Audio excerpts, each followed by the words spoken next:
alaikum, everyone. So I don't know what actually happened there. Technical problems like the screen froze and everything.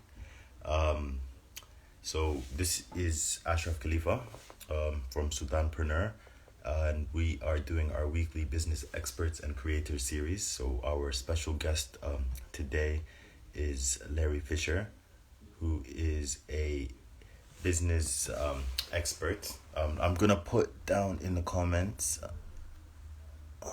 Okay. Yeah, I'm having 1 second. I'm just going to add the information. I thought I copied it so I could just paste it, but unfortunately, it doesn't seem like it likes. Okay.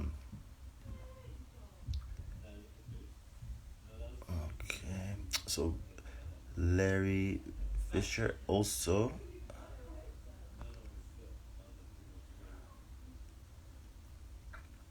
Um, yeah. All right. Let me just put this here with me so I can type out the Larry Fisher.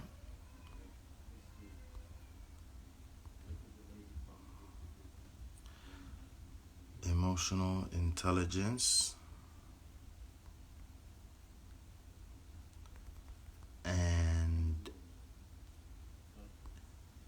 transformational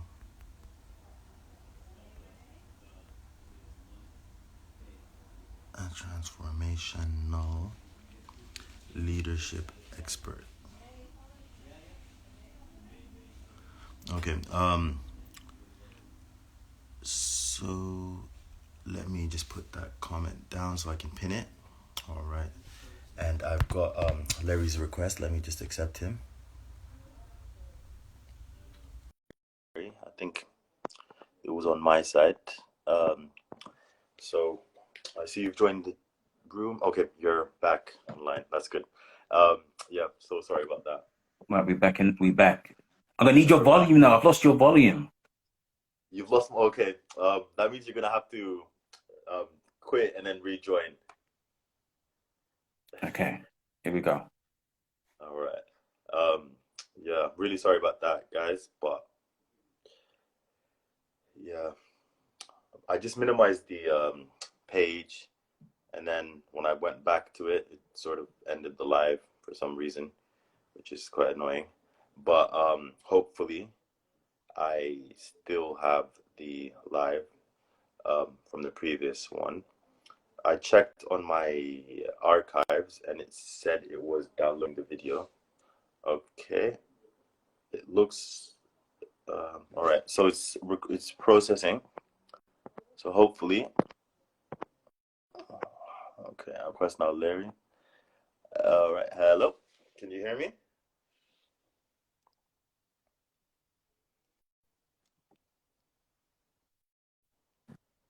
Okay. How's that with volume now, Larry? I've kind of Better got or? you. Yeah, I can hear you. I can hear you. I can hear you. We can work with this.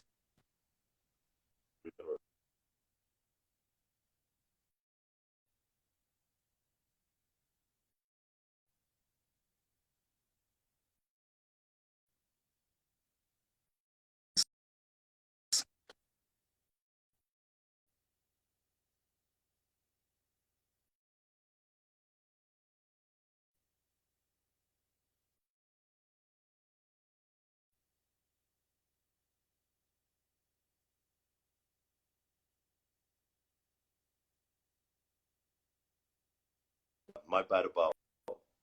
I shouldn't have. I think I'd done this before once.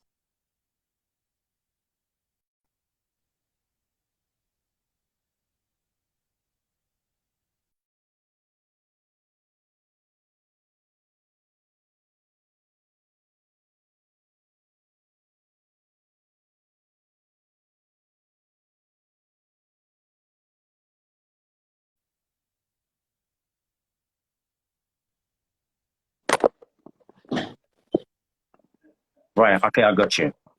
Uh, okay. Um, I'm not sure if it's like my Wi-Fi acting up or if it's your Wi-Fi, or if it's my network. But what I've decided, and I'm just gonna use the network. Hopefully that will sort out the issue. Yeah, I don't know. Yeah, I don't know if you hopefully. can hear Yeah. me. I think we're doing pretty good now, right? I think so. So, where did we leave off? So you were talking. I don't know. It still seems like you're loading up on my side. So I don't know. At the moment, it seems okay. Okay, maybe it's just got like that circle thing, and it's just there. But okay, so we And Ash, were you are on. the original gadgets man. You are the original gadgets man. I'm putting this on you. You, fine. No problem. All right. So you were telling us about your awesome hairdressing journey, and then what happened to sort of make it go downhill? That sort of dream. Um, yeah, just for me. It just wasn't me. And this is the thing about life. Sometimes you're in this position of life where you're trying to search for you. And at the time, I was playing football. I was semi-pro at that time as well, which was really cool. So I always dream of wanting to be a footballer, and I really wanted to make it. So I thought I could do that, and then I could also do the hairdressing, but I wasn't good at hairdressing. So I kind of let that one slide. Okay. And then just so people can be aware, how long did it take you to realize that this is not for me, or I'm not good at this, like before quit? Like how long should they give a business a go? Um, to be honest, I think it was passion. That the passion wasn't there. You know, sometimes you can start something because it seems like a good idea, but actually having the passion is something really different. And I think the challenge is when you're a young person, you can be so talented and multifaceted in so many different areas. So you might be good at different sports. You might be good with a different element of creation, but you're still finding yourself. You know, I always say that the funny thing is at 13 or 14, we're asked to choose which path that we want to take in life and at school with options. We don't even know who we are, Yeah, you know, and I think that's always the thing. Sometimes you might be talented at something, but it doesn't necessarily mean you have the passion for it. okay. That makes a lot of sense. I like that. All right. So that leads us into our next question, which is what happened after that? Oh my gosh. So I spent many years, what I do, I worked in retail, worked in the clothes shop, tried admin. There was a load of different jobs that I tried. You know, there was certain jobs that I would go in and I'd leave out lunchtime and just not turn back up in the afternoon. I was just on this journey, I think, in my early years of life where it was supposed to be fun. I don't want anything that was just too serious. And I was also just on this journey of self discovery, trying to understand where do I best fit. Yeah. And and I remember in my early years, I think I was about 17. That was probably one of my first proper jobs where I worked in a men's clotheswear store. Okay. And that was just another, I guess, element of me realizing how good I was at customers. You know, I had the gift of the gab. I was able to sell. I was able to forge relationships with customers, and I realized that hey, I'm pretty good at this. So I think that's probably what started me on the journey to even where I am today. Okay. And then, so I remember you were telling me that you worked in the glasses world, like Yes, you worked. So, and then I remember you were telling me you became like a regional manager, and you sort that's of right. you had the best sort of like store or the fastest growing store. So tell us about, because it seemed like you committed to that for a while. So Yes, that big word, committed, committed, that big word. And you are right. When I was a about, I think it was about 22, 23. I walked into an optician's that had just opened, and it was an independent optician. And I went in there and they were very, very busy. And I just said, guys, you look like you're really busy and you could do with some help. And he said, yep, you're right. Come in tomorrow for an interview. So I thought, yeah, brilliant, because the place had just opened. So I went in there for my interview and he just said to me, when can you start? I said, tomorrow. He said, see you tomorrow. And that literally was my interview. And I remember I said to him, because at that time in my mind, and I was 22, 23, I thought I needed to get myself into some kind of career, some kind of trade. I need to have something that's permanent and I need stability. So I said to him initially, I'm willing to work for free. I just want to learn the trade because yet again, I realized that I was good at speaking. And the interesting thing about this is when I was a kid, when I was about 3, 4, 5 years old, I had a speech impediment, which meant I had a really bad stammer and I had to go to speech therapy. I could not speak properly. So it took me really out of my comfort zone because I went from having a really bad stammer to then speaking really quick. So I actually had a lot of insecurities about the way that I spoke at a younger age, not knowing that that would define me later on in age. So going back to the question, I got into optics and it suited me because it was a trade. There was things that I needed to learn. There was ways that I could grow. But I think more importantly, I think it fitted my character and my personality. I like that. And then, yeah, so from there, you sort of developed into working for Specsavers, which is like the biggest Yeah. opticians in the U. But there was a specific incident that happened to you during your time at Specsavers, and you want to tell us a little bit about that because I feel like that is the starting point where it got you more into entrepreneurship and sort of being Yeah. your own boss. Yeah. And I think what's key before this is that before I went into Specsavers, I was working for a well-known independent company, which is a very loaded. All the celebrities, lots of celebrities go there. Royal family would go there. I was based in High Street, Kensington, and this was really my first part of management. I was a young guy, just got this huge store, and I flopped really bad. I thought I really tanked really bad because I thought management was about telling people what to do.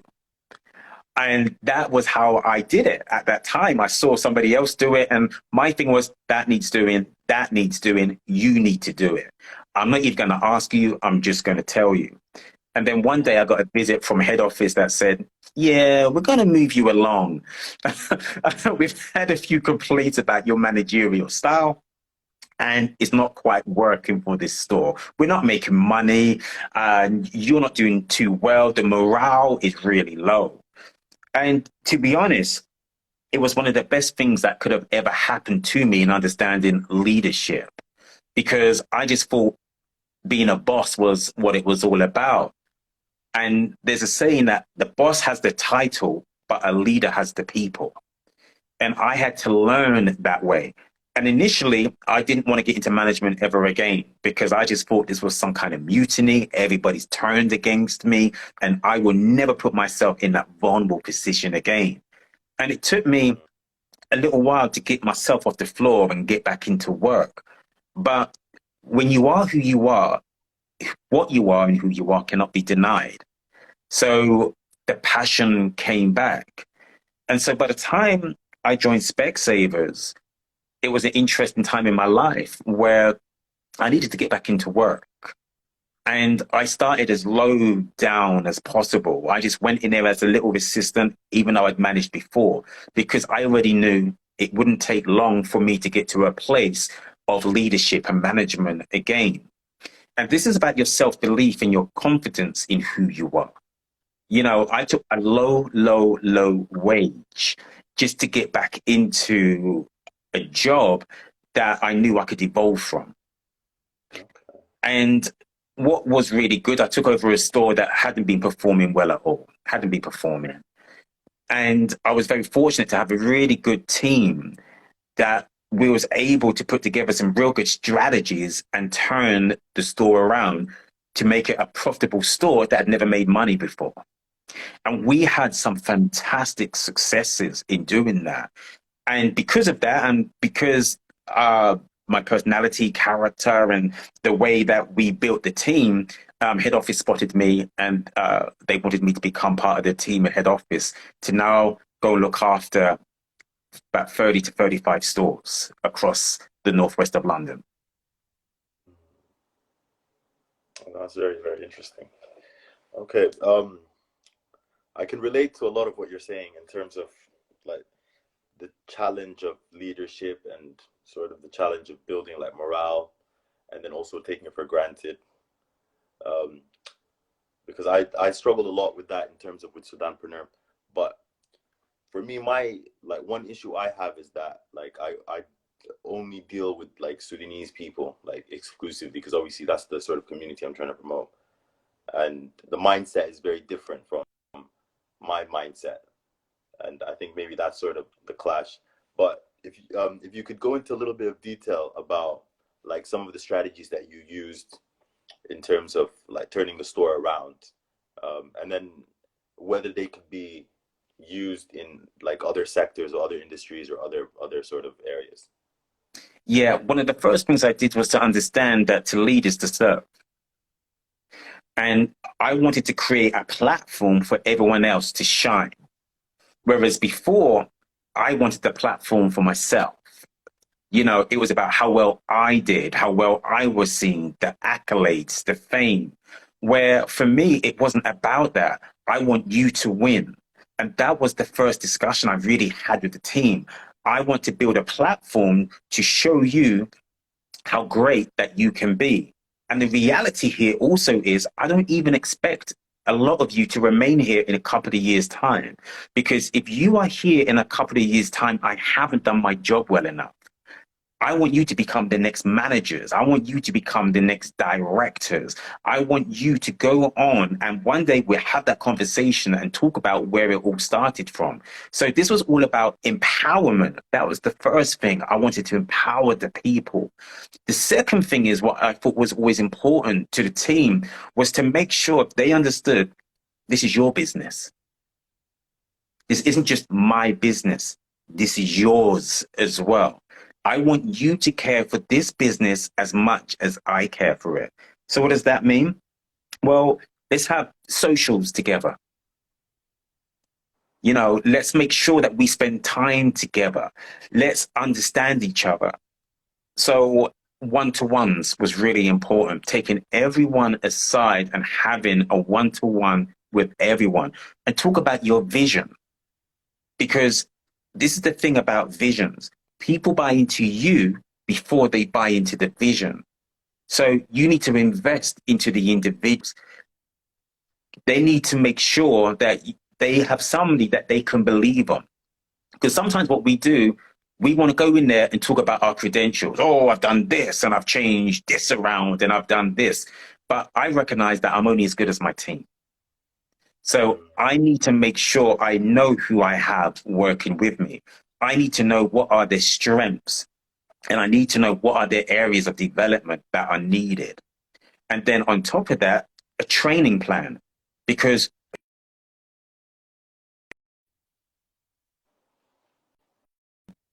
yeah, initially what started to happen was I started to do everything. We still good? Yeah, sorry, I just got a phone call. So you were saying the last thing you said was training for your team. Training plan. Um, Yeah, training plan. You got to get everyone down. You got to know what's their strengths, what are their weaknesses. And this is the thing about strengths and weaknesses, because I even hate saying it. I have this principle. This is me, my principle, love it or hate it. What you're great at doing, keep doing. What you're not great at doing, get someone else to do. Which means now I need to have a strategy of making everyone great in what they do. So if you're a great meter and greeter, you're a great meter and greeter, and I want you to be the best meter and greeter. But I want you to also understand how important it is for you to be that meter and greeter, because your role is just as great as the optician. Your role is just as great as the shop assistant or the person who's maybe, I don't know, make doing 20 grand a month, whatever it is, every role has to be important. And next principle is understanding. I'm your friend, not your best friend, but I'm your friend. We are all in this together. My success is your success. But really, on top of that, your success is my success as well. We win and we lose together. Very good points. Um, yeah, I don't know if you heard me earlier say that the live accidentally like shut off before I could save it. So I'm happy to tell you that I was able to have the first portion of the interview, so we didn't lose it, and it was Right. 12 minutes. That's very good news. Um, okay, and then in terms of because obviously like we know each other, Yeah. so I'm trying to like sort of direct the conversation. But I remember you made a point of that when the head office, and then also I don't want you to give away all your tips and tricks, because obviously you know you still need like when you do consulting, you need to offer them new information. So we can't. So I'm gonna cut you off there. All Nobody your can be me. Listen, I can say anything, but nobody can be me. So I can give as much. And I love to give as much because let's all win together. that's what I love about you and Janice. Especially it's like it's all about everyone rising up together. And Mm, because a lot of times when you're networking, people treat it as a competition, or they want their commission. Whereas Janice and yourself, like you do it out of love. If I can't do something, I know that person can. Doesn't mean that I need to get a benefit. It matters that you can do it. You know what I mean? Which is yeah. which is good. And then also that self belief as well, which is very very important. But the point I wanted to say is that you were saying how like head office wanted you to do a bunch of different stuff, because obviously like you like they sort of saw your results, and your actions and your reputation spoke for itself. But you were telling me how from that point, or there was a point where you decided to, instead of doing it like officially through part of Specsavers, you decided to do it as a consultancy Yeah. and sort of do it as a freelance where you know Yeah. and I think you mentioned it was because of the restrict environment, but I wanted to know more and get more information about this. Yeah, it's a really good point. So what started to happen was I started to get a lot of requests to do, because most companies will have a format. Most in learning and development, L&D, this is our curriculum, these are our courses, this is what we want you to do and to deliver. But I started to see that um yeah, so I started to see different needs that were required that fell outside of that. And what I started to see was that when I would go and visit the directors, they loved it. They loved what I was giving to them. And it got to a point that I personally felt that what I was offering. Oh, we good? Okay, I don't know what happened now. If I'm gonna cut you off, it froze a bit. You were saying I started to notice that, and then it sort of cut off. So just so you were talking about like how the like companies have a specific leadership and development plan, Yeah. and then you notice. So I don't want the audience, and also I'm interested in this myself. So I wanted to know what was it that you started to notice. See, the thing is that you have to develop people. You have to develop people. When people leave workplaces, one of the main reasons people leave workplaces is because they feel they're not being developed. That's one of the biggest things. If people are not developed, they leave. So you have to start investing into people. You got to know what are their likes, what are their passions, and now how can you relate that passion into the job? But also, do you have the right people in the job, which is really key, because we live in a world where people want a job, but there's difference to a job and a career. Some people want a job, but they don't want a career. I just need to make money. And so for me, it was so important to get the right people in the right spots. So if I think of Costa Coffee, what their CEO said one time, they said, what's the key to your success? They said, we recruit happy people. Sounds simple, right? And this is the thing about positioning. We have people in positions, and it's not just jobs, it's all things and aspects in life. They're doing the wrong thing and they're not doing it effectively. They might be able to do it to a certain degree. However, it's a case of if you want to go further, you've got to get the right mindset. And this is the thing. What is the mindset? And this is where emotional intelligence starts coming into the play as well. But do you have people that can think correctly in the job that they're doing? So we had that was people believing in themselves. There's a lot of people that don't believe in themselves. There's a lot of people who are living a life unhappy, doing a job unhappy, and just going through the motions. So my thing was to invest into people, the strengths, the skill sets, the mindset to believe that I'm here to do a job correct, regardless of the company. You know, yes, there's a name on the board. However, I do this because I have my own integrity. I have my own self-respect. And so I started to do these things outside of the hours because there was a need for me to come in.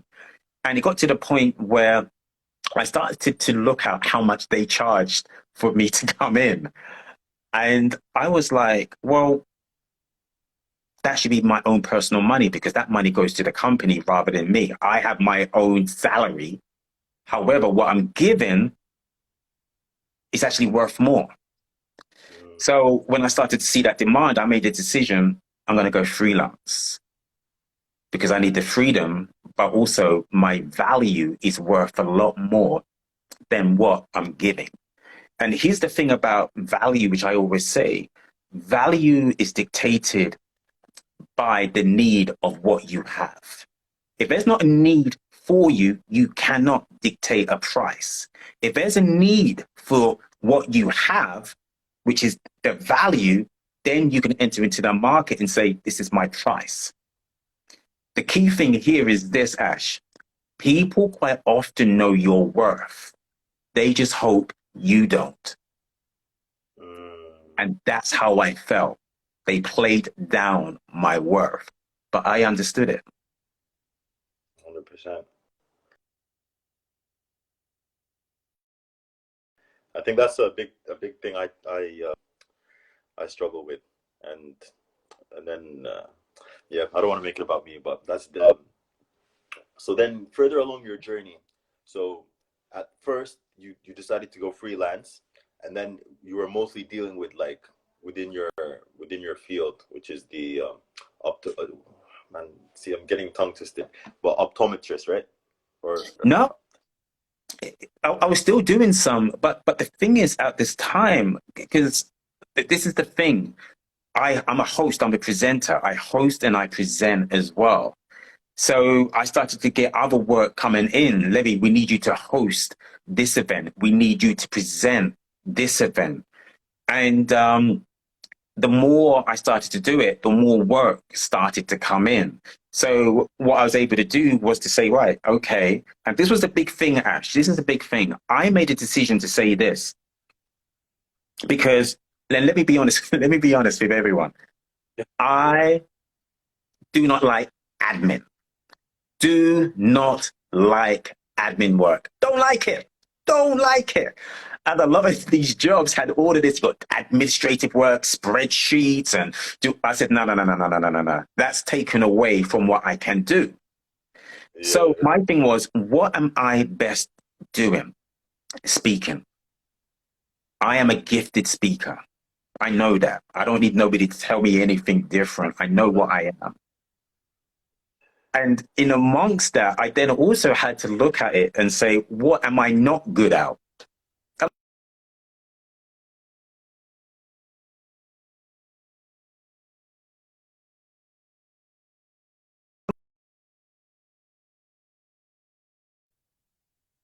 Okay, we here. I keep seeing this little circle going around. Yeah, yeah. Give me 1 second. Listen, Larry, this is important, yeah? And this is not just Yeah. to you, it's the all the listeners as well. So I need to go grab my charger, but the most important thing, try not to miss me too much, yeah? All right, listen. Because I will be right Why back, you I put that promise. charger on? I want to see some questions. Anyone got any questions here? Put some questions in the There, chat. there He's is gonna one go and get his question, so charger. I will Come on here, charger.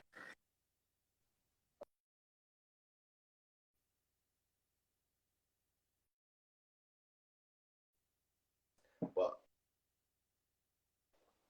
if you can't see it by the time I come back, Just like that, he disappeared. There he goes, a little bit in the corner. There he goes, back down, smooth with it. Okay, I see you. I see you. all right, I'm back. All right, now it's gonna be a little bit more personal because unfortunately, these phones they only put the charging port on the bottom. So before I was resting them, but now I'm gonna have to hold it in my hand. Yeah, I don't know if you were able to go and question, or if you could see the comments on the screen, because I know so I think it's a little bit Yeah. harder. I see a question which says, when did you realize you had a speaking gift? No, there was a question before that. Oh, go ahead. So I'll that question because it links to what you were talking about. So the question was, when you understood your worth, what's the steps you did to show it? I had to research. I had to research to see, was it actually possible to make a living out of being a speaker? Which meant I had to look at myself and start to analyze, what do I have that nobody else has? Or what do I have that is unique to what nobody else has? Because the easiest thing is to try and become like everyone else. But I had to look at all of my own attributes. And what I decided to do in amongst that was to use everything that my life has been, has become, my experiences. I had to look how all of the things that I went through in my life to bring me to this point to say, right, I've now got a package that no one else can deliver. But mostly importantly, on top of that, I had to believe in, and that wasn't easy. Yeah, believing in yourself is very, very difficult, and that's being true to yourself as well.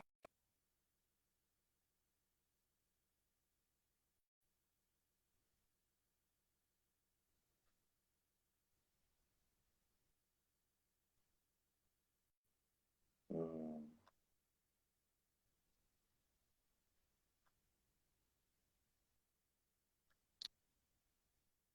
Right, we here? mm, I can imagine that could be quite a challenge. So the next question is the one that you read out, which is, when did you realize you had a speaking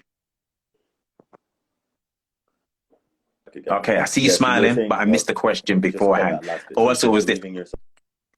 It was speeding up. So rewind, get me. um, yeah, for me, it also froze on my side. So I was actually interested to know, you were talking about like believing in yourself, and so I think I missed that point. Like the steps you did in terms of like believing in yourself, or how to strengthen your belief in yourself, or did I just Yeah, miss that completely? I think this Ash was this is that I remember when I first got asked to I was putting on an event basically, and we didn't have a speaker for the event, and everybody was like, Larry, why don't you do it?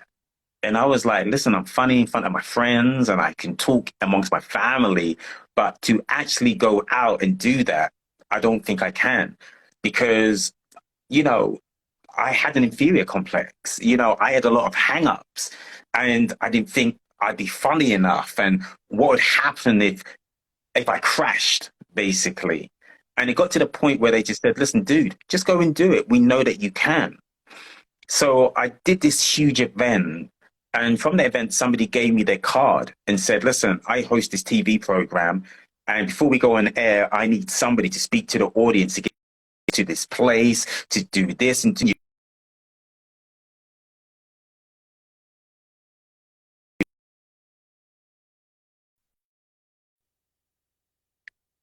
and that was how it started. It was that one decision to say yes to something that I was scared of. And that's how it started. And then other people started to ask me to do things. And I think from that, if people continually ask you to do something, whether it's to talk or even be quiet, you got to listen. And the mere fact that Mhm. people kept on asking me to speak at events made me feel I must be good at this. So I have Yeah, to yeah. say this because I don't want to give anyone false illusions, but I got to speak the truth. I went to an acting class for 6 weeks. I think it was 6 or 8 weeks because I wanted to develop my skill, my stage presence, the way that I talk. I wanted to make sure that if I'm going to do something, I want to be the best version of me. I want to give it my best. So that's what I did.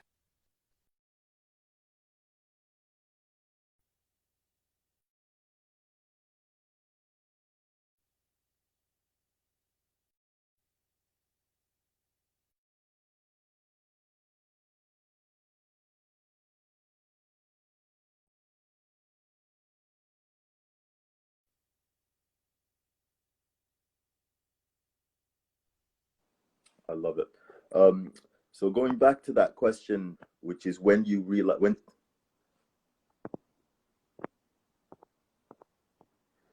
I don't know if I jinxed it or made it freeze. Did you hear me? Hello? Can you hear me now? Or is it completely frozen? Okay, sorry, I missed it. The screen just went a bit.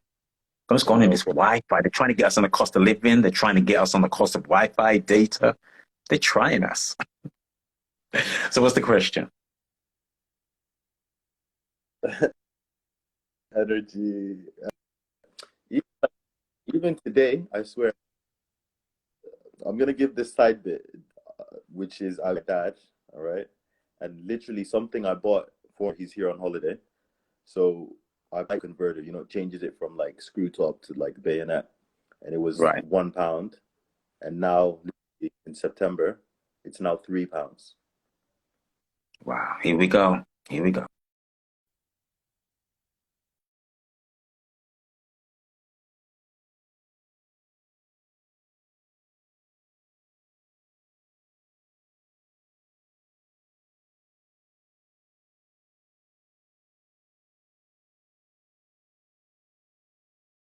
Realized when did you realize you have a speaking gift? So from what you were saying, that you noticed quite young, when you were working in that grocery store. But if you No, I could missed the question. 1683. Okay. Yeah, so it's the question you read, which is when did you realize you had a speaking gift? So I was saying, like, you sort of hinted at it when that you noticed when you were working in your greengrocers at 14 years old. But if you can sort of elaborate more about sort of that eureka moment or Oh, so because I missed the bit before. So we're talking about what got me into where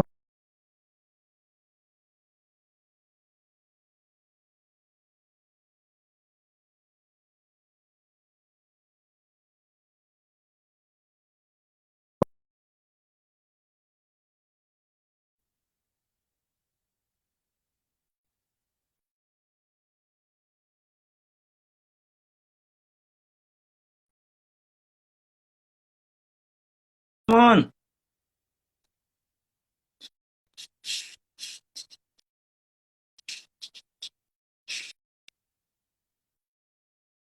Right.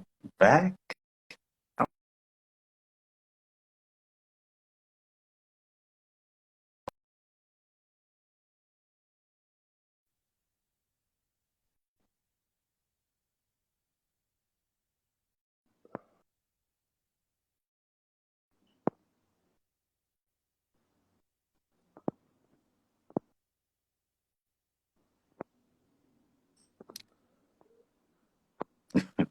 Okay, I'm still here. I'm still here. I'm still here. but or so I'm gonna leave the phone Hello, can you hear me there? Some delay action. Okay. That's good. Can you hear me? I see a lot of Hello? smiles, which Can you is hear me good. now? Uh-huh.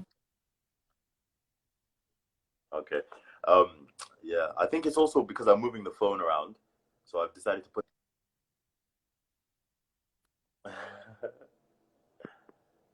How can one overcome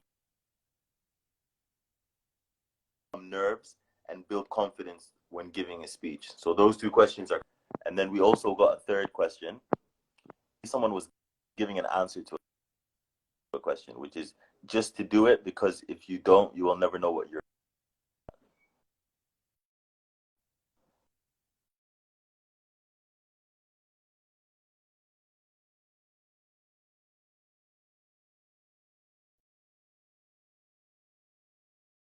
So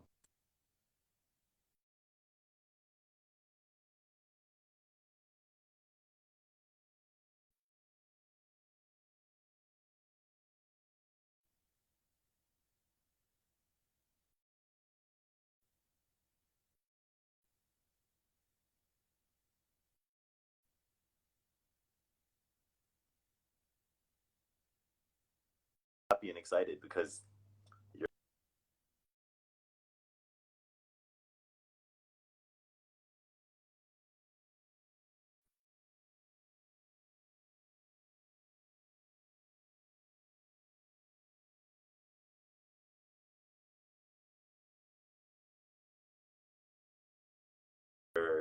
you're giving us a lot of um, awesome information, and the the audience is very much engaged, and they're asking quite a lot of questions. Normally, we get like one or two questions, but like so far we've had three or four. So I'm very happy about that. Which and Okay, just Ash, do you want me to come out and come the back in? network and the reception.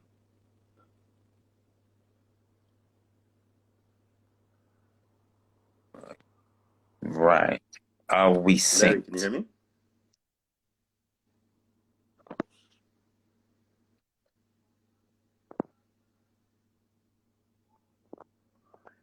Hello, can you hear me?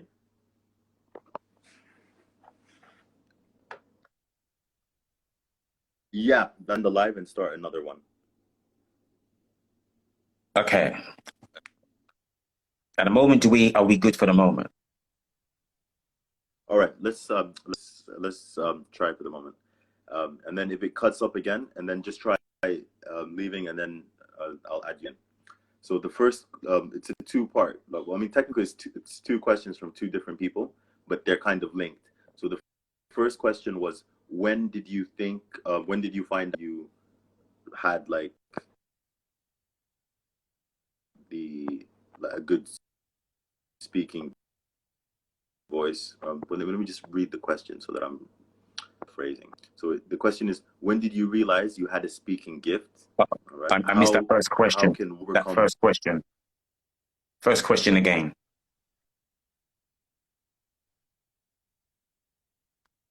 Mm, can't hear. so when did you Mm. realize you had a speaking gift?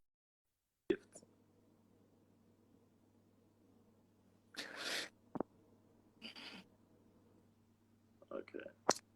Okay, shall I go? I can hear you. Question is, when did you realize you had a speaking gift? Uh-huh.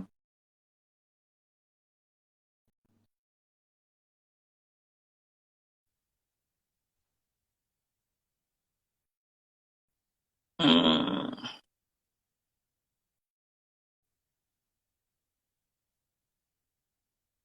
And Okay, I'm gonna go and come back. then the second question is, can one overcome nerves and build confidence? So I'm Okay, gonna go and come back. let's Okay. tackle that first. Okay.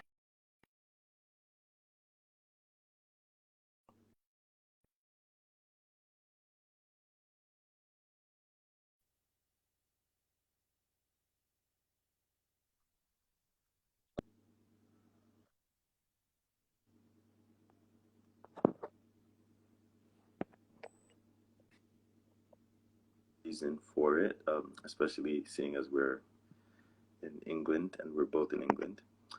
So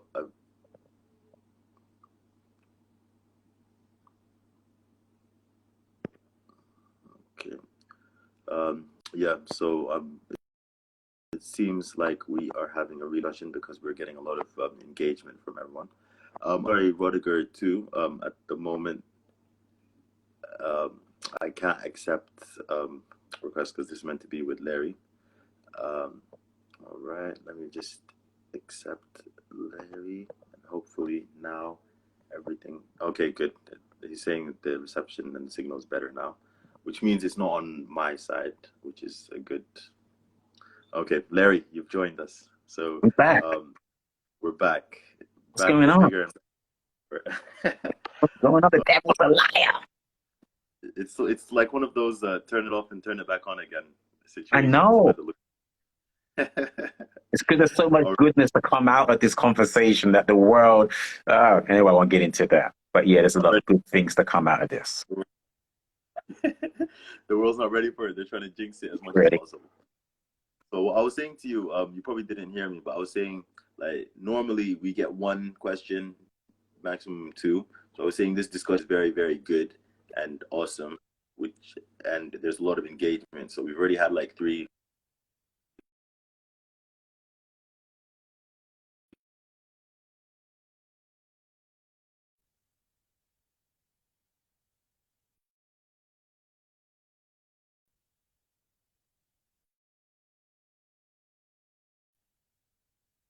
And a lot of comments and people are saying, good point whenever you make a good point, as you usually do, and having a conversation, which is good.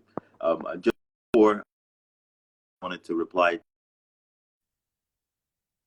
to Rodiger told us to speak in Arabic. Um, Unfortunately, yeah, we just jinxed ourselves. So, Salam Mo, how's it going? You're frozen.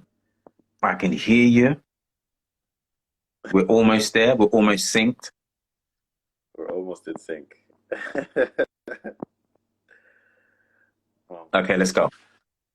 let's go. All And right. listen, So the ladies and first, gentlemen, I just want to apologize for this. I just want to apologize because I know some of you tuned in and you've been very patient with us. So thank you for just hanging in with us. yes, very important points. All right. Yeah. So the first question was about your knowing that you've got a gift for speaking and sort of when you realized. Deal with that question next. Okay, Ash, just repeat that because it just froze. I know. I know. Just repeat that question again. No problem. Yeah, so I was saying, when did you know or feel that you had a gift for speaking? Um, when people started to tell me that they noticed that I had a way with people, that people would engage with me because I was that naughty boy at school. I've still got my school report that says Larry seems to think that he's the class clown and the classroom is his stage. And being funny and being silly is one thing, but being able to engage and influence is something different. And I think it was probably in my early 20s that I really kind of started to realize that, you know what, people actually do like to listen to me.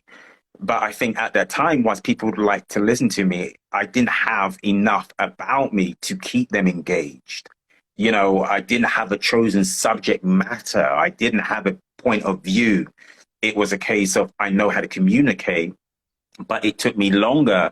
And I guess even life experiences for me now to be able to get to a point where I can talk on subject matters.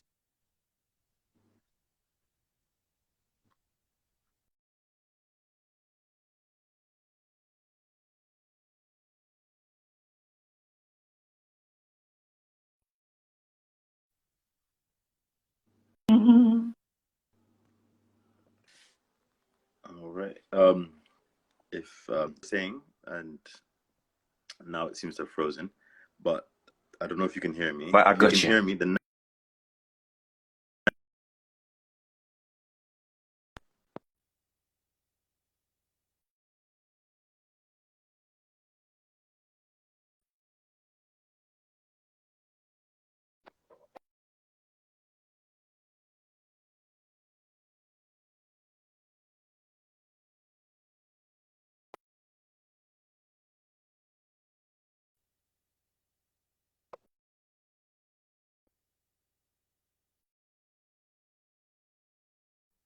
Mm. Oh.